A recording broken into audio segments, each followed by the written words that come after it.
2 September 2025 रोजी राज्याच्या मराठा विषयक आरक्षण समितीचे अध्यक्ष आणि राज्याचे सिंचन मंत्री राधाकृष्ण विखे पाटील यांनी मराठा समाजाच्या आरक्षणाचा म्हणून जो पुरवणी शासन आदेश मराठा समाजाला दिला, त्याद्वारे त्यांनी राज्यातील तमाम मराठा समाजाची या ठिकाणी शुद्ध फसवणूक केलेली आहे.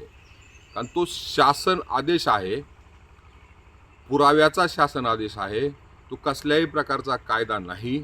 आणि त्या शासन आदेशाचं जर आपण नीट अवलोकन केलं आणि त्यातील वाचा 1, 3 आणि 10 हे जर बघितलं आपण, तर कास्ट व्हॅलिडिटी आणि व्हेरिफिकेशन शिवाय कुणालाही या ठिकाणी प्रमाणपत्र मिळणार नाही, त्याची व्हॅलिडिटी होणार नाही.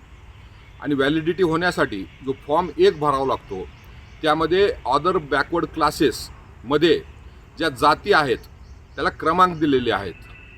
आणि हे सर्वांना माहीत आहे की मराठा समाज हा अदर बॅकवर्ड क्लासेसमध्ये नाही आहे.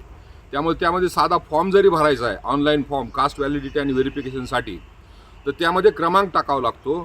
तर तो क्रमांक मराठा समाजाला नसल्यामुळं कुणीही मराठा समाजाचा व्यक्ती तरुण या ठिकाणी कास्ट व्हॅलिडिटी आणि व्हेरिफिकेशनसाठी साधा अर्जसुद्धा करू शकत नाही. कारण की मराठा समाज ही मागास जात नाही आणि त्याला क्रमांक नाही, आणि त्यामुळं ओबीसी ह्या घटकातून त्याचं कास्ट व्हॅलिडिटी आणि व्हेरिफिकेशन होऊ शकत नाही. पण राधाकृष्ण विखे पाटील यांनी मराठा समाजाची शुद्ध फसवणूक केलेली आहे. यामध्ये जरांगे पाटलाची काही फसवणूक झाली का तो GR देऊन? तर नाही. जरांगे पाटील आणि राधाकृष्ण पाटील यांनी मिळून तो ड्राफ्ट बनवला आणि केवळ विचारवंतासमोर, बुद्धिवंतासमोर त्याचं वाचन केल्यासारखं दाखवलं. आणि प्री अप्रूव्ड ड्राफ्ट जो जरांगे पाटलांनी आधीच मंजूर केला होता, तो त्या ठिकाणी विखे पाटलांनी प्रसिद्ध केला. आणि जरांगे पाटील आणि विखे पाटील ह्या दोघांनी मिळून तमाम महाराष्ट्रातील मराठ्याची या ठिकाणी फसवणूक केलेली आहे.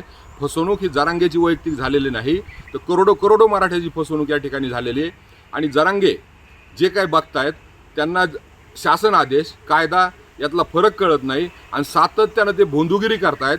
आणि भोंदूगिरीतून समस्त मराठा समाजाची ते फसवणूक करतायत. या ठिकाणी मी आपल्याला प्रकर्षाने सांगू इच्छितो.